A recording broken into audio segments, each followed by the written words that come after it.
Coming up are more NXT cuts coming our way, have new AEW titles been teased, and the tragic news that Daffney passed away this week at just 46. If any of you out there are struggling with mental health, we have a page full of links to organisations around the world that can help in the description and the pinned comment down below, so please don't suffer alone. Support WrestleTalk! Support each other.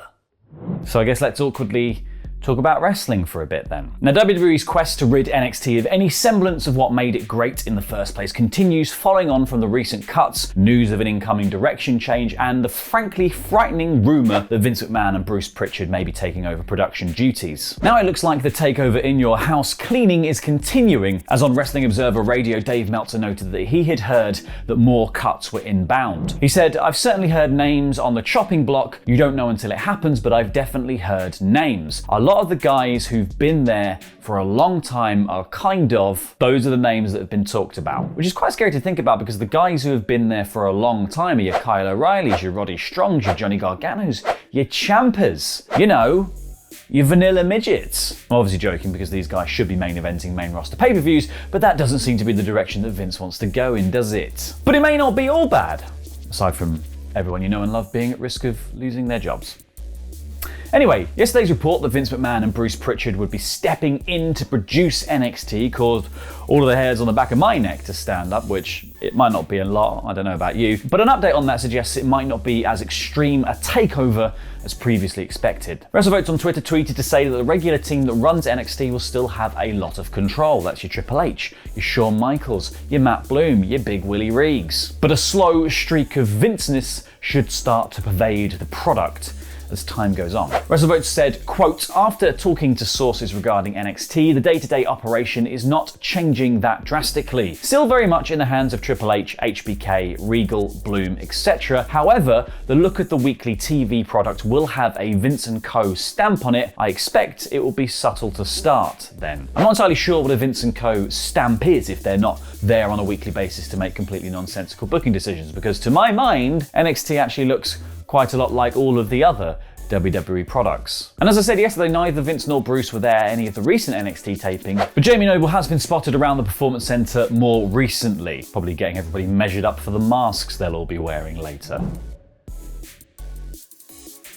But NXT is not the only place WWE is making the changes and the cuts, as you well know by now, but this latest one may be slightly unexpected, because according to GameBiz, WWE has dissolved its Japanese division. WWE Japan GK was responsible for producing an event called WWE Live Japan on July 2nd and 4th, but as the event was ultimately called off, the decision has been made by investors to dissolve the company. Now, this all comes from a report published in the government bulletin that's been translated from Japanese. WWE's interest in the Japanese market has obviously been strong for a while, since running the Beast in the East event in 2015. They use Japanese stars frequently on their shows and hire them, and the reports were that they were recently trying to strike up a working relationship with New Japan Pro Wrestling, and Triple H was also talking about his global local NXT version, of which NXT Japan was one.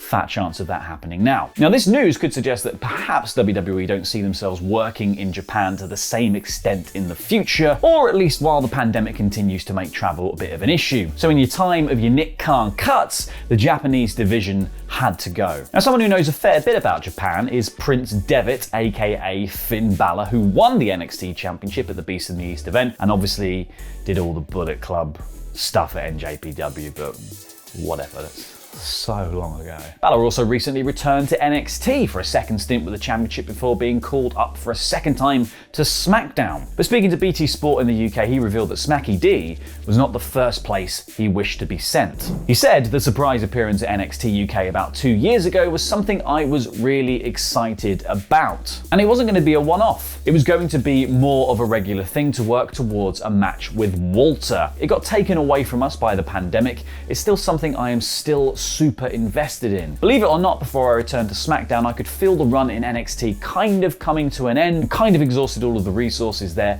I actually pitched the idea of moving to NXT UK, and obviously that might have been a bold move and maybe a bold pitch. Now, Balor versus Walter is still a match that I desperately want to see, but Balor versus the new NXT UK champion Ilya Dragunov, I might just want to see a bit more. With everything else going on in the world of wrestling right now, we best not forget that it is actually AEW All Out this weekend. CM Punk is going to be there, folks, and he's going to be wrestling. And in the pre-show media scuffle, Tony Khan has been teasing some new revelations for the promotion's future. Sean Ross Sapp of Fightful reported that Tony Khan thinks there is room for more titles in AEW and says trios titles are a possibility. Now, the company currently has 4 official championships on their books: the World title, the TNT Championship, the Tag titles, and the Women's Championship, but they've also featured titles from Impact, NJPW, and NWA on their programming. Trios titles sound really good, and they've got Death Triangle to win them quite early.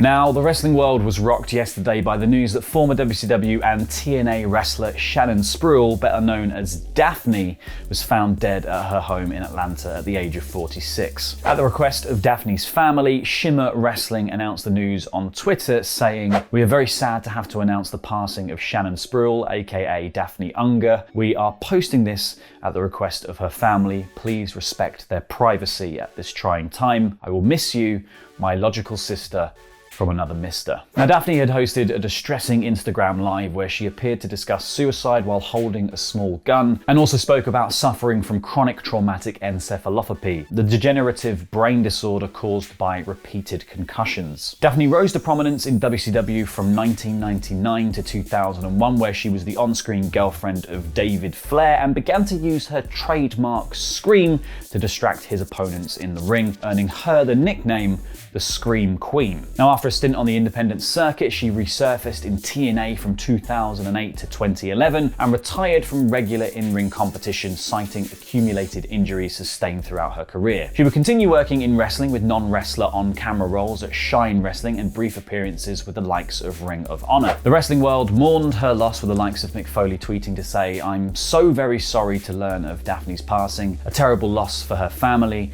friends, and wrestling. She was far ahead of her time in our business." NXT star Dakota Kai said, "During my first tour of the States, I was terrified. Daffney made everyone feel loved, welcomed, and was such a truly beautiful soul. To anyone struggling, you are not alone.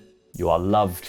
Check in with your loved ones." Following on from the news and the outpouring of grief, people obviously expressed the need and importance of raising awareness of mental health issues. And thankfully, that's something that's not lost on wrestling promotions either, as PW Insider reported that WWE was offering counselling to their talent, sending out a message that said, "As a reminder to our talent, if you are dealing with a difficult personal matter and would like to speak with someone to get the support you need, please don't hesitate to contact WWE's counselling agency or WWE Medical." And in response to this news, recently released star Jake Atlas, real name Kenny Marquez, said that WWE paid for 6 months of my therapy and quite literally saved my life. Not everything is what it seems. People who are truly suffering from mental illness learn how to hide it well.